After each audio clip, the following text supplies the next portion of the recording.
இறையேசுவில் பிரியமான சகோதர சகோதரிகளே, தவக்காலம் நிகழ்ந்து போன துயரத்தின் ஒப்பாரி காலமல்ல, நிகழ வேண்டிய நிலை வாழ்வின் கல்வாரி காலம்.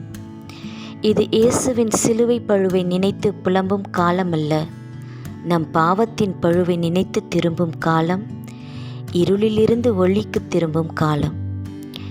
இன்றைய நற்செய்தியில் ஆண்டவராகிய இயேசு கிறிஸ்து, உலகின் ஒளி நானே, என்னை பின்தொடர்பவர் இருளில் நடக்க மாட்டார், வாழ்வுக்கு வழிகாட்டும் ஒளியை கொண்டிருப்பர் என்ற ஒளிமிகுந்த வார்த்தைகளின் வழியாக இருளடைந்த நம் கண்களுக்கு இத்தவக்காலத்தில் அருளின் ஒளியை கொடுக்கிறார்.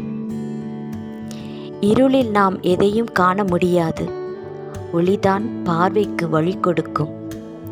ஒளி உண்டாகுக என்று இறைவன் ஒளியை படைத்தார்.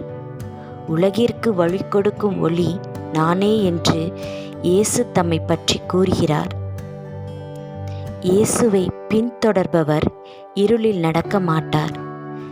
யாரெல்லாம் கடவுளின் நற்செய்தியை எடுத்துரைப்பதன் மூலமும் வாழ்வதின் மூலமும் ஏற்படும் எதிர்விளைவுகளை, துயரங்களை சந்திக்க தயங்குகிறார்களோ அவர்களெல்லாம் அவர்கள் வாழும் சமுதாயத்தில் நிச்சயமாக நல் ஒளியை, உண்மையின் ஒளியை ஏற்ற முடியாது. உண்மை என்னும் ஒளியில் நடக்க நாம் இயேசுவின் வழியில் நடக்க வேண்டும். அவரே நம்மை இருளில் நின்று ஒளியை நோக்கி நடத்துவார்.